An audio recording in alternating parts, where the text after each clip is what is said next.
Assalamualaikum warahmatullahi wabarakatuh. Halo semuanya, perkenalkan nama saya Sania Nur Fadila. Saya tidak sendirian, saya ditemani oleh Dengan saya Airati Ferani dan kami akan menemani di sepanjang podcast berlangsung. Nah, di sini kita kedatangan dua narasumber. Tak kenal maka tak sayang, kita kenalan dulu. Halo semuanya, perkenalkan nama saya Masya Nisa Zalia. dan saya Nida Farida Azani. Menurut Nida, apa sih yang menjadi fokus utama dalam pendidikan pada saat ini?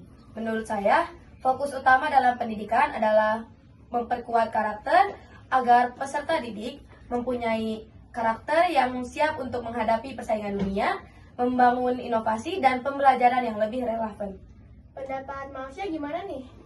Kalau menurut saya setuju dengan pendapat Nida. Tapi fokus pada pendidikan juga tergantung dalam kualitas pendidikan. Mungkin kita bisa lebih mengembangkan kualitas pendidikan-pendidikan yang ada di Indonesia.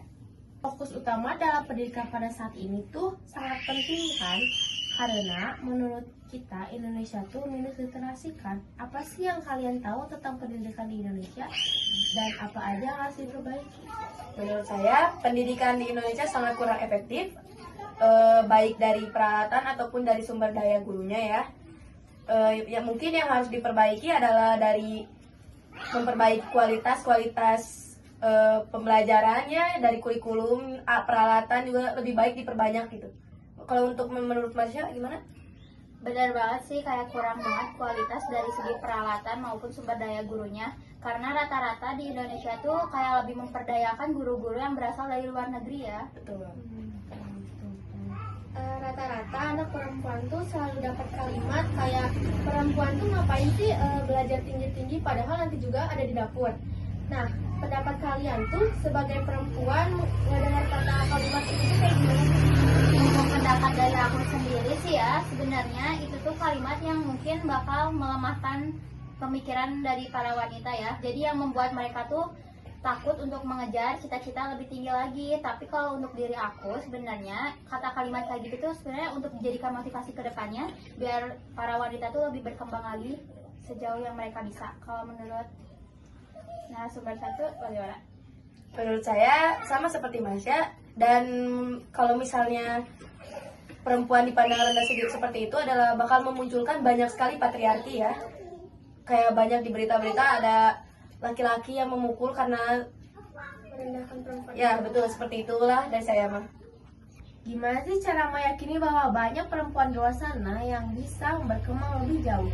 Menurut saya sebagai perempuan ya, lebih baik mengembangkan lagi kualitas diri kita dengan cara belajar yang lebih tinggi, ke jenjang yang lebih tinggi seperti ke luar negeri ataupun tetap di Indonesia, hanya belajarnya tuh kayak lebih pasti lah ya. Terus kayak mengembangkan suatu hal yang orang lain tuh belum kembangkan, itu menurut saya sih bakal meningkatkan kualitas sebagai seorang perempuan ya. Untuk Masya? Saya sangat setuju dengan jawaban Nida, karena perempuan juga wajib untuk mengikuti pendidikan setinggi mungkin untuk mengejar cita-cita mereka. Karena tidak hanya laki-laki saja yang bisa mengejar pendidikan setinggi mungkin. Wanita juga berhak mendapat haknya sebagai pelajar untuk mendapat pendidikan yang lebih tinggi daripada laki-laki. Bagaimana pendapat Mausya dan Nida tentang kurikulum merdeka yang diterapkan pada saat ini?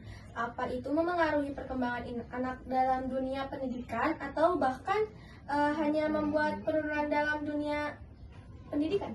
Menurut saya kurikulum merdeka itu kurang efektif sih, karena banyaknya sekali penurunan kepintaran ya dari anak-anak, karena sebuah buku itu tuh diringkas lagi. Jadi kurikulum merdeka itu sangat kurang sih menurut saya. Terus lebih banyak kegiatan di luar daripada belajar dalam ruangan. Dan gara-gara itu tuh kayak anak-anak tuh lebih mikir kayak ya udah weh gak apa-apa kan kita belajarnya di rumah.